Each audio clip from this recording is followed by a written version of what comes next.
Every gesture screamed entitlement. Minutes later, I saw him approach me, menu in hand, panic in his eyes.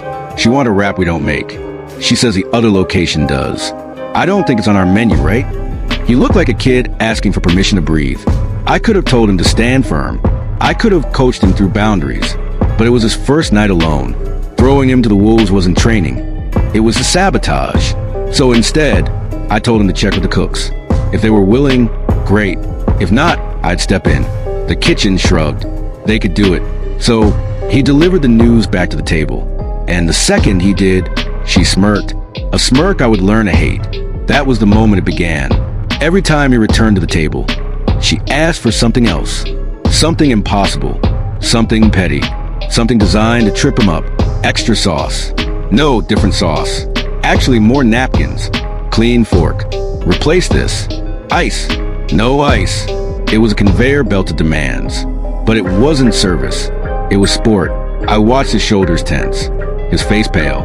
His breathing get shallow, the way someone braces for a punch. And with every request, she grew bolder, more smug, more cruel. I could feel heat rising in my chest. That thick, boiling storm that comes right before anger turns into action. But I couldn't intervene yet. I shadowed him, quietly pulling his other tables into my rotation so they wouldn't suffer, coaching him under my breath like an emergency therapist. Breathe.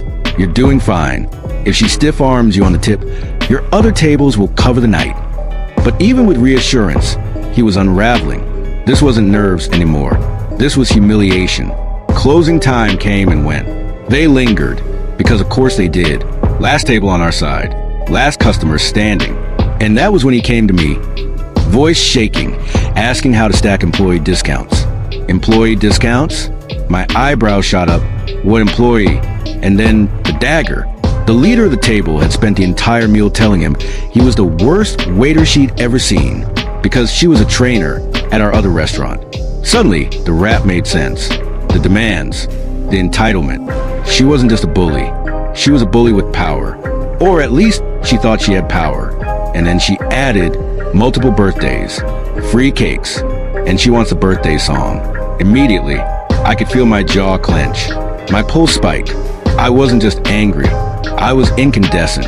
This man had survived prison, only to be broken by a woman who believed humiliating him was her right. I wanted to flip the table. I wanted to tell her exactly what I thought. But rage is a tool if you sharpen it. And in that moment, I began to sharpen. I told him, go prep the cakes, but don't take them out yet. And I went to the front of house manager. This was the